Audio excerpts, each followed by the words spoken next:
Happy Christmas Eve, guys. What presents will the Marlins be getting? Maybe tomorrow under the tree from Peter Bendix. Uncertain at this point.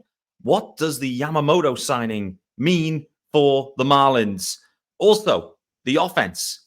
I have some positive vibes. The core is here. We need a DH, but the core is absolutely here. This Marlins offense pretty much as built, ready to rock and roll, in my opinion. Tons to get into on a festive Locked On Marlins.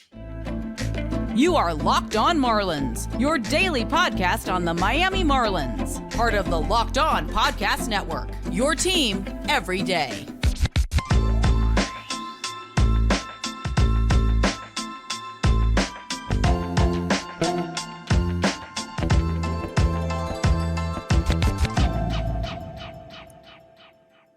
Greetings from England and welcome to Locked On Marlins. This is your daily Marlins podcast.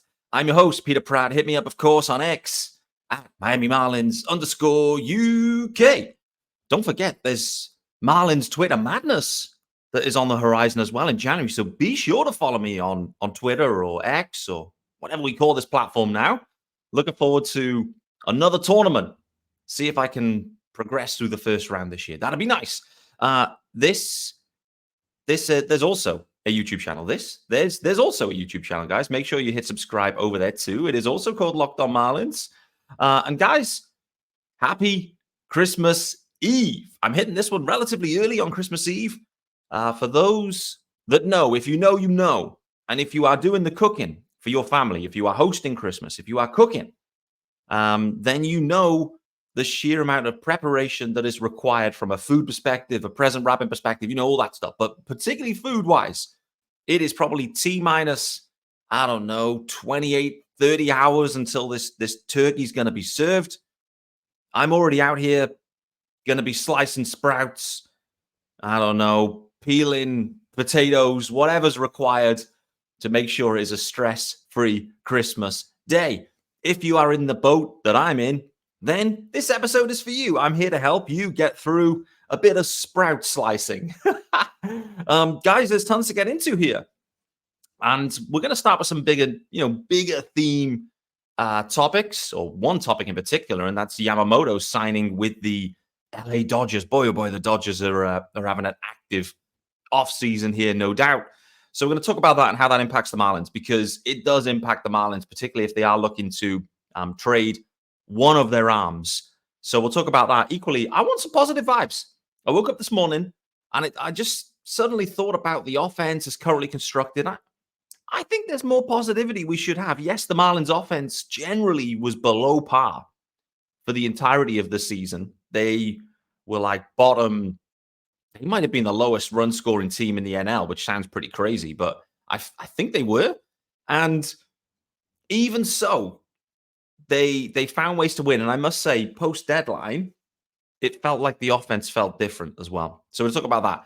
What it will then also highlight is there's no getting away from the need the Marlins have to replace Jorge Soler. Could they replace Jorge Soler with a new Jorge Soler contract? So a Soler coming back. Wait to see on that one. There's other guys that fit a similar profile that could also be considered. So to talk about that as well. Tons to get into here, guys, on Christmas Eve. And thanks for joining me, making Locked On Marlins your first listen of the day. This episode is sponsored as well by FanDuel. Make every moment more. Right now, new customers get $150 in bonus bets with any winning $5 moneyline bet. That's $150 if your team wins. You visit FanDuel.com/lockedon to get started. Okay, and where are we starting? If you are watching, you have the graphics to help you. And you will know we are starting with Yamamoto. The Dodgers get another stud into their rotation. There was talk of the Mets. There was talk of the Yankees, maybe a surprise team. In the end, the Dodgers get it done. Yamamoto going to them. $325 million over 10 years.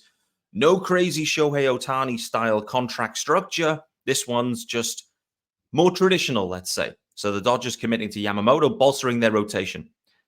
They needed to do this, by the way. From a Dodgers perspective, this was a clear need. Shohei Ohtani's contract structure created this situation where they still had the available in-year or payroll flexibility to go and sign Yamamoto. I think this was the plan all along.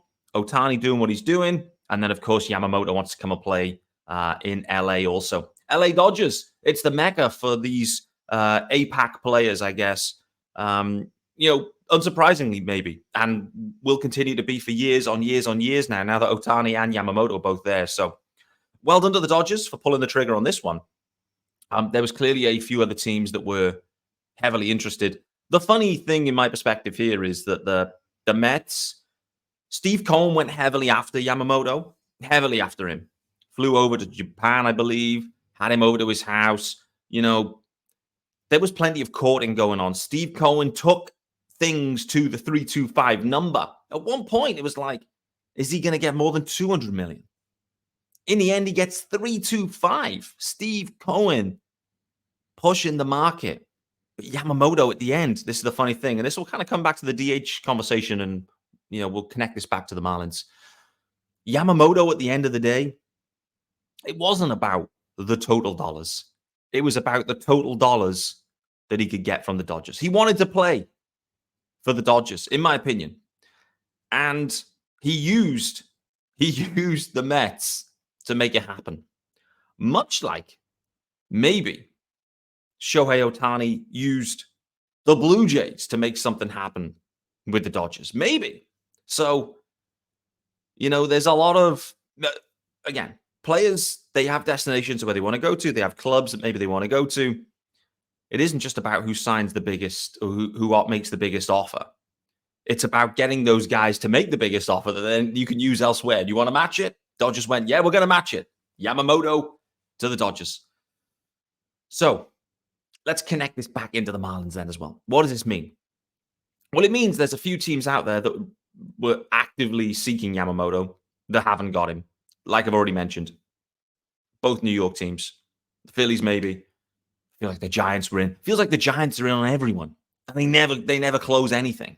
They never close a deal, the Giants, seemingly anymore. So they'll be for the Giants. Actually, they should be considering maybe the trade market. Like clearly, this free agent big splash methodology isn't working for them. Again, that takes us back to the Marlins.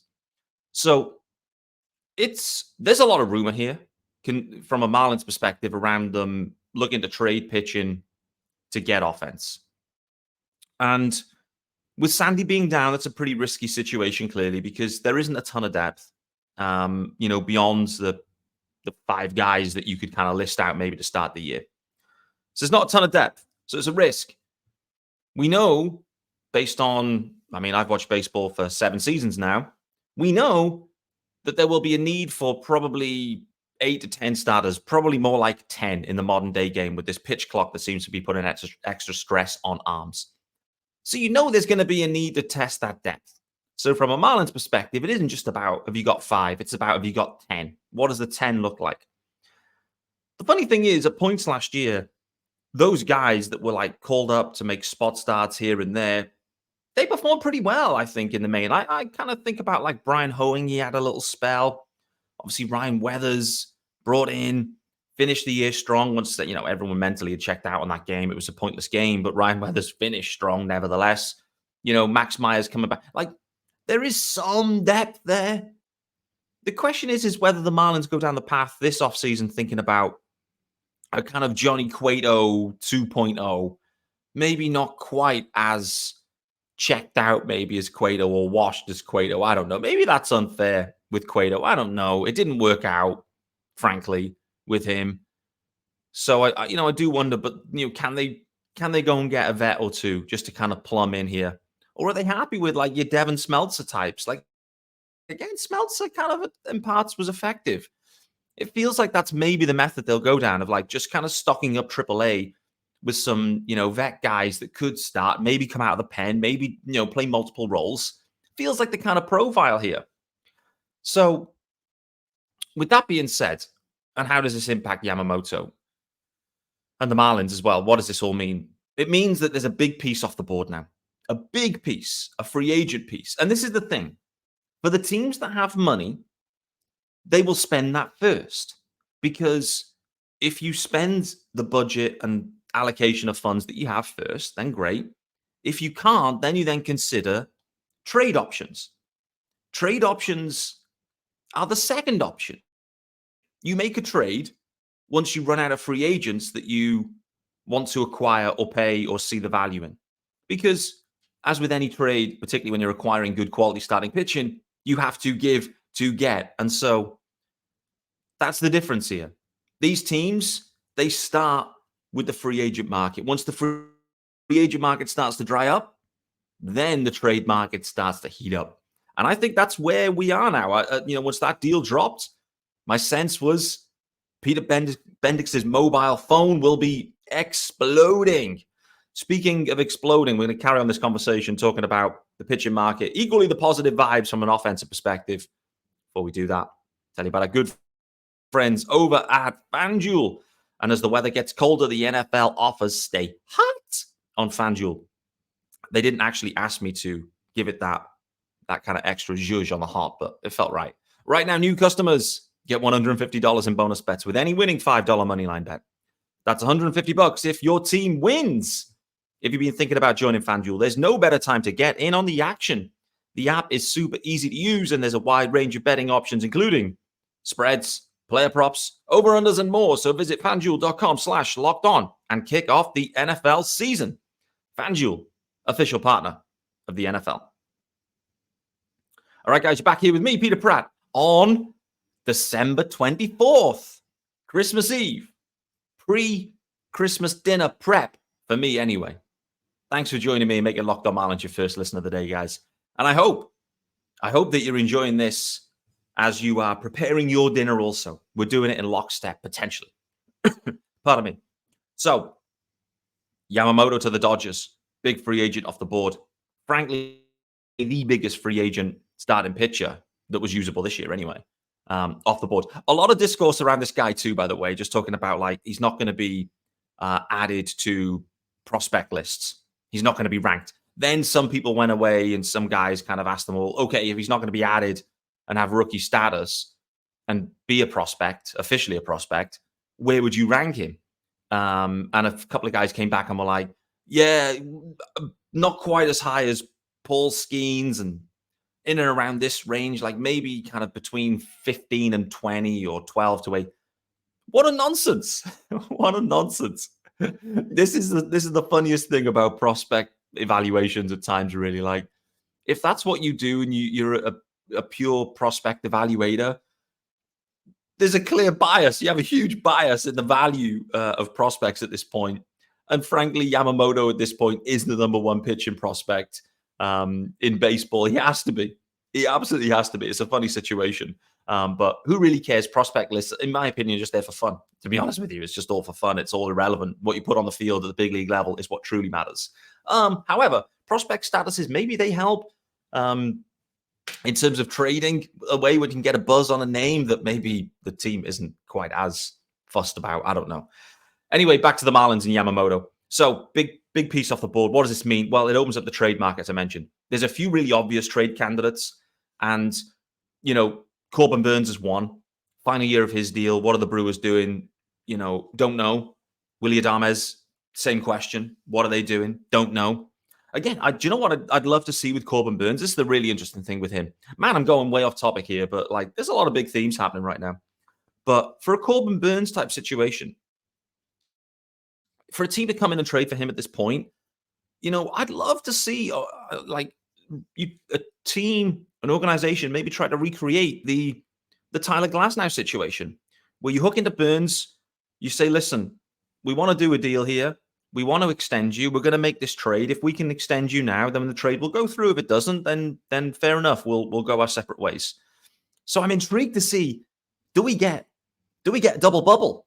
Do we get the Glasnow extension that was necessary to facilitate the trade? And do we maybe get a Corbin Burns one too?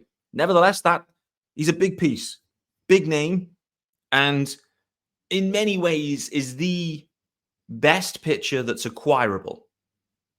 Close, and the question is what pitchers are acquirable elsewhere, and what are the Marlins making available? But Corbin Burns definitely fits that profile. Top level pitcher, that is available, in my opinion, via trade. Dylan Cease is another name, big name that's being talked about. Again, 2 years of control on Cease, but he is going to be available. So there are guys available, but the interesting part of them is Burns 1 year of control, Cease 2. Cease equally, as I talked about in previous episodes, and the everydayers will know that Cease had one good year, one very good year. Cease. The rest of it, mid-rotation starter, numbers, to be honest with you. So Cease is overhyped, in my opinion. I hope he goes to the Braves, to be honest with you. And they get a haul back for him. They'll probably trade Vaughn Grissom. He's the most discussed trade package option name that I've heard all offseason for some reason. Vaughn Grissom, quad A guy. He's a quad A guy. Can't defend, sticks, okay. Vaughn Grissom is non-entity, but somehow the Braves will turn Vaughn Grissom into a stud. We just know how this is going to pan out. But from a Marlins perspective, if they are truly looking to move at this point, Jesus Luzardo, and I just want to talk about this real briefly because I've been talking about Luzardo for a good couple of episodes. Could you trade him for Royce Lewis 1-for-1? Just to go back on that topic, by the way, the Twins fans hated that deal. I don't think one Twins fan say or suggest that's a good deal. The Twins fans are saying, well, a few of them are saying, we would really like Jesus Luzardo in the Twins rotation.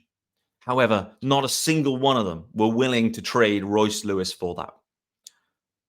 What does that mean? It doesn't mean anything, frankly. Royce Lewis, a lot of Twins rightly pointed out, the upside is immense. He could be amazing. Just imagine if. So many ifs, buts, and maybes with Royce Lewis, frankly. When he's been on the field, it has been impressive. But he hasn't been on the field nearly enough to warrant the levels of hype.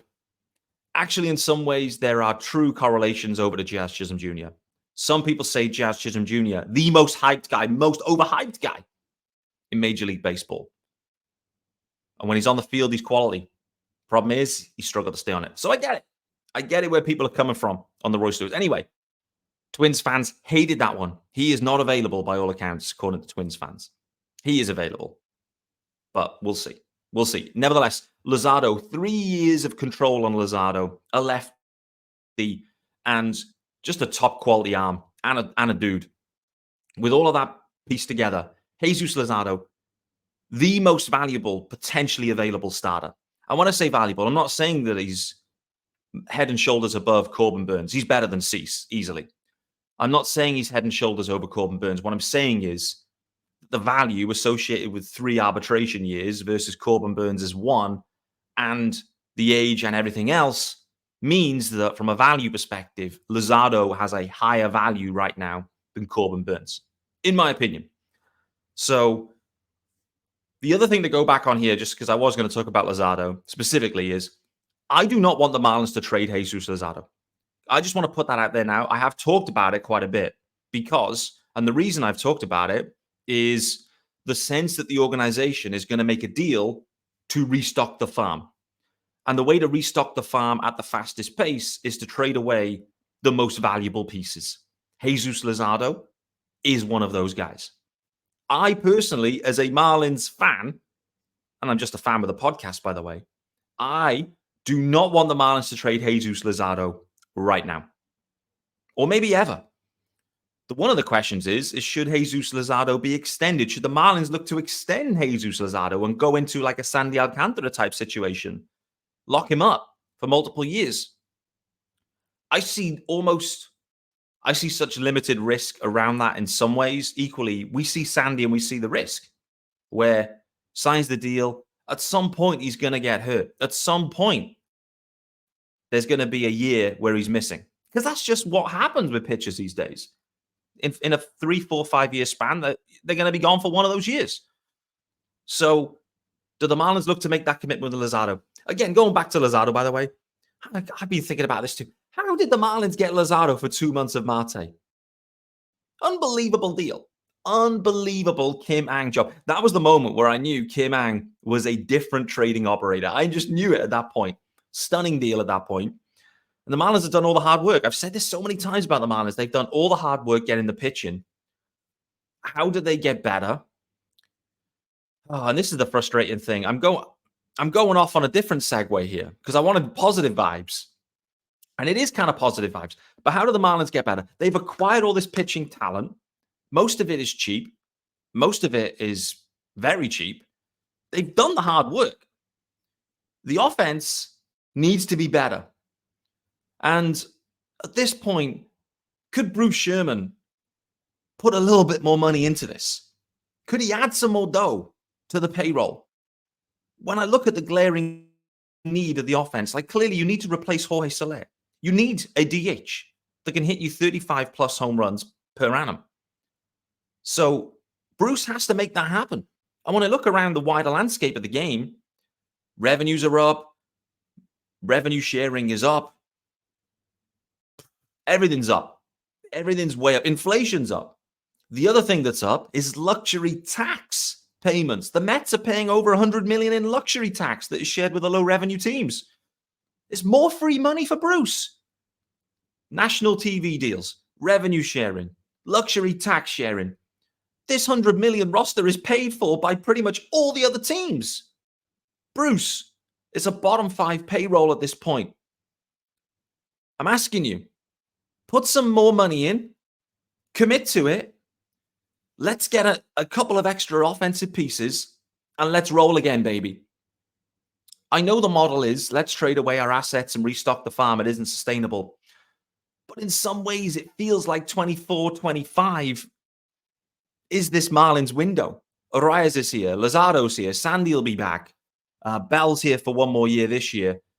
You know, Jazz is going through arbitrations. Like, it feels like 2024, 2025 is the now for the Marlins. All this money flowing into the Marlins because all these other teams are paying them. Bruce Sherman, I implore you. I'm okay to think about the future. I'm okay to think about starting to get your drafting right, starting to get developing right, starting to get the international scouting nailed, all of those pieces.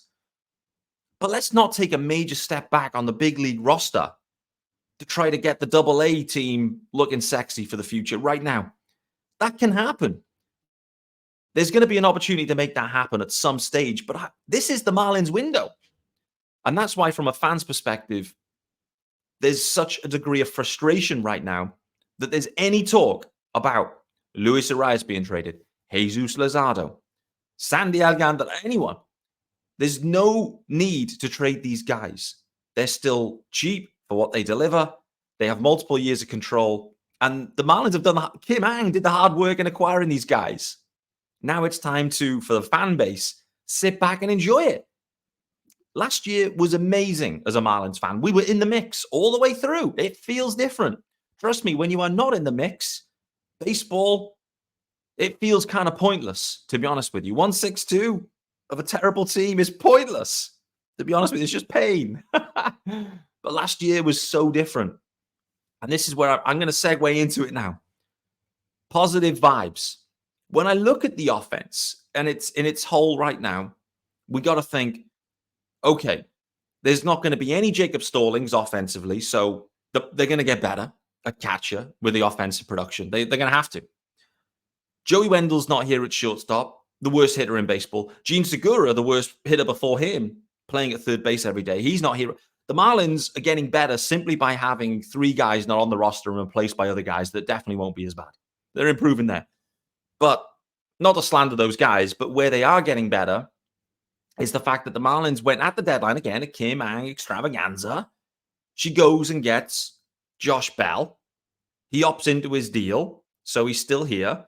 Josh Bell, after having a bit of a struggle in Cleveland, he comes to the Marlins, and in 53 games, 11 home runs, a 119 OPS plus, an 818 OPS, and he hit 270 as well at this point. It had a massive uptick for Josh Bell. So, if you can get Josh Bell, doing what he does, he's a 30 home run dude.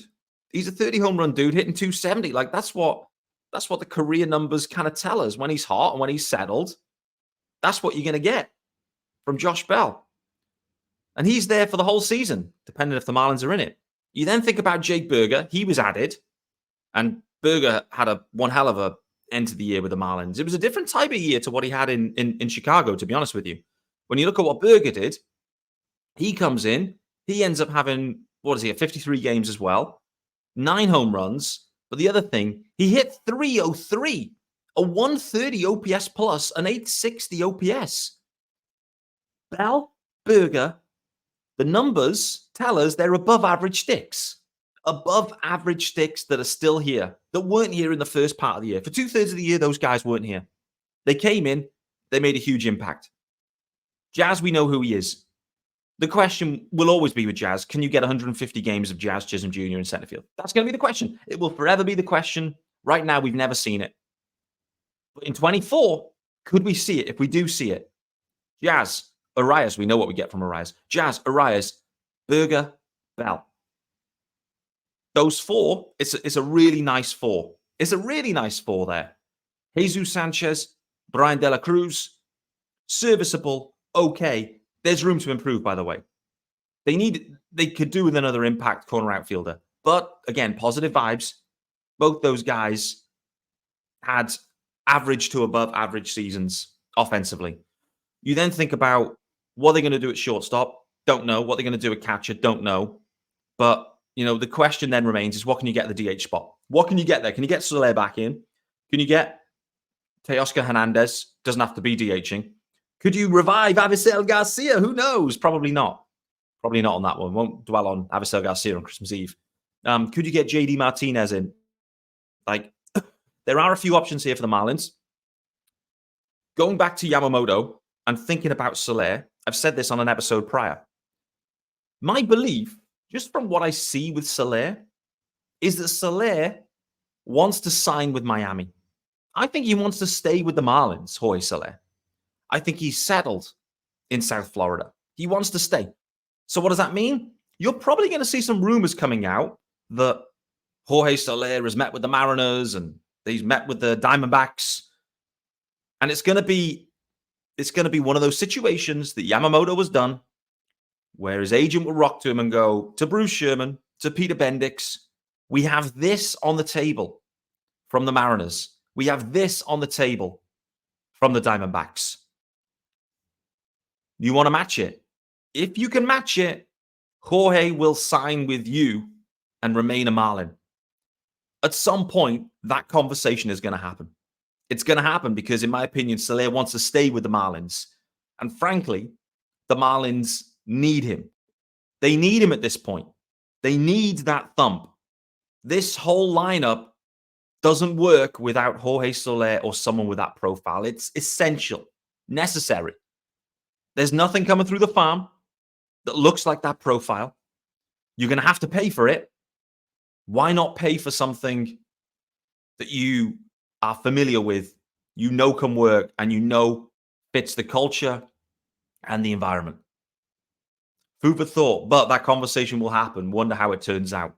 Nevertheless, guys, thanks for joining me on Christmas Eve. Happy Christmas Eve. Happy sprout chopping. Happy potato shaving. I don't know. Whatever you guys are doing today in preparation for the big day, Christmas Day. Thanks for making Locked On Marlins your first listen and joining me. I will be back tomorrow with a Christmas Day special. Look forward to seeing you guys then and talking Marlins baseball on Christmas Day. Merry Christmas, guys. I'll see you then.